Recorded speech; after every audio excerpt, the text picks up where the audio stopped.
সকালে ভারী বৃষ্টিপাতে রাজধানীর বিভিন্ন এলাকা তলিয়ে যাওয়ায় জলাবদ্ধতায় প্রচণ্ড দুর্ভোগে পড়ে সাধারণ মানুষ।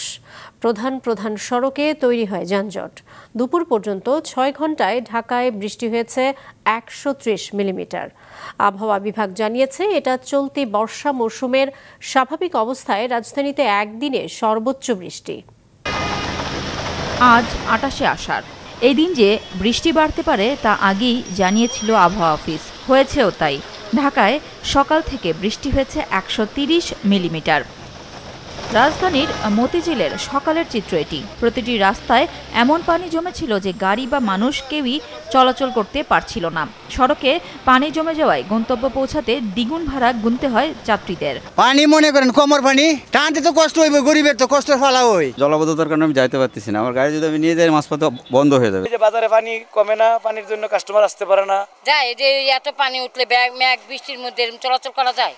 এরকম পানি উঠলে সরকারে পারে না এই জায়গাটা একটু উঁচা করে দিয়ে একটু রোড গার্ড করে দিতে।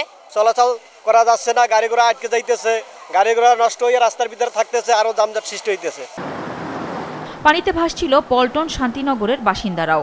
এলাকার মূল সড়ক থেকে শুরু করে প্রতিটি অলি গলি ছিল পানিতে টইটুম্বুর। হাঁটু থেকে কোমর সমান পানির কারণে গাড়ি বিকল হয়ে সড়কে তৈরি হয় যানজট। অপরিষ্কার পানি, এই পানিতে প্রয়োজন আছে, তাতে চলাফেরা করতে কষ্ট। আর এই পানির মধ্যে দিয়ে একটা মানুষ যে কোনো মুহূর্তে ড্রেনের ভিতরে পড়েও যেতে পারে। আমার একটা পরীক্ষা ছিল, আমি আপনার মনে করেন যখন 10টা থেকেই প্রায় এই জায়গায় কোমরের উপরে পানি চলে আসছে, তো এর উপর দিয়ে চলে যাচ্ছি। গাড়ি ঘোড়া সব নষ্ট হয়ে যেতেছে, সো কোনো স্কোপ নাই আদার্স কোনো কিছু। 20 টাকার ভাড়া আমাদের এখন 200 টাকা দিয়ে যাওয়া লাগতেছে। রিক্সাওয়ালাদের কষ্ট, আমাদেরও কষ্ট হয়ে যেতেছে। টিকা তুলির থেকে শুরু করে এই পর্যন্ত কোনো বাদ নেই, একেবারে পানি রিক্সারই ডুবে থাকে। ডাইরেক্ট কথা কষ্ট খালি না, একটা টিপ উড়েছিলাম 2 ঘন্টা গেছে অ্যাক্টিভে, তাই না? শরীর পুরো গায়ে অস্থির হয়ে গেছে। একই চিত্র রাজধানীর মিরপুরেরও। ওই এলাকার কালশী, ইসিবি, মিরপুর 10 ও 1 নম্বরের প্রায় প্রতিটি অলি গলি ডুবেছিল দুপুর পর্যন্ত। এই জন্য সিটি কর্পোরেশনের অব্যবস্থাপনাকেই দায়ী করেন সাধারণ মানুষ।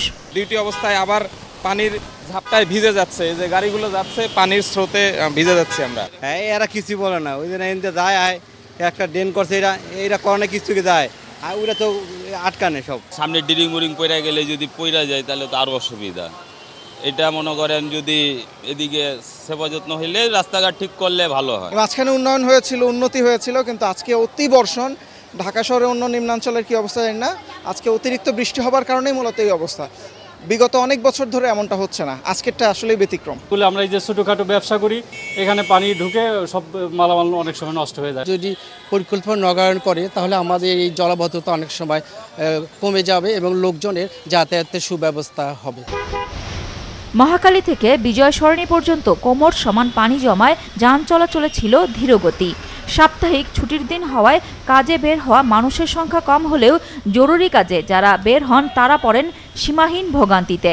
একটু পানি ছিল, সেই পানিতে ব্রেক দিয়েছি, ব্রেক দেওয়ার বন্ধ হয়ে গেছে, না পরে ফেলার ওঠে না গাড়ি। পানিতে সিএনজি ডুবে যাওয়ার কারণে এখন বন্ধ হয়ে গেল, এখন অন্য উপায়ে যেতে হবে আর কি। রাস্তায় পানি, গাড়িও পারাবার হচ্ছে না, যানজট, তাই বাধ্য হয়ে ভ্যান গাড়ি দিয়ে আসলাম। মহাখালী থেকে আসতে এই পর্যন্ত 1.5 ঘন্টা সময় লাগছে এই পানির জন্য। এছাড়া টানা বৃষ্টিতে মোহাম্মদপুর, আগারগাঁও, কল্যাণপুর, ধানমন্ডি থেকে Jahangir gate, green road, new market, শনিডাকরা, পুরান ঢাকা, হাতিরঝিলের কিছু অংশ, গুলশান লেকপার এলাকার সংযোগ সড়ক সহ বিভিন্ন সড়ক ও অলিগলিতে জলাবদ্ধতা সৃষ্টি হয়। জলাবদ্ধতা দূর করতে 2 সিটির 5000-এর বেশি কর্মী মাঠে নেমেছিল বলে জানানো হয় সংস্থাগুলোর পক্ষ থেকে। ঢাকাতে আপাতত বৃষ্টি থামলেও আবারও তা শুরু হতে পারে বলে জানিয়েছে আবহাওয়া অধিদপ্তর। নুরুন নাহার উইলি, মাছরাঙা সংবাদ, ঢাকা।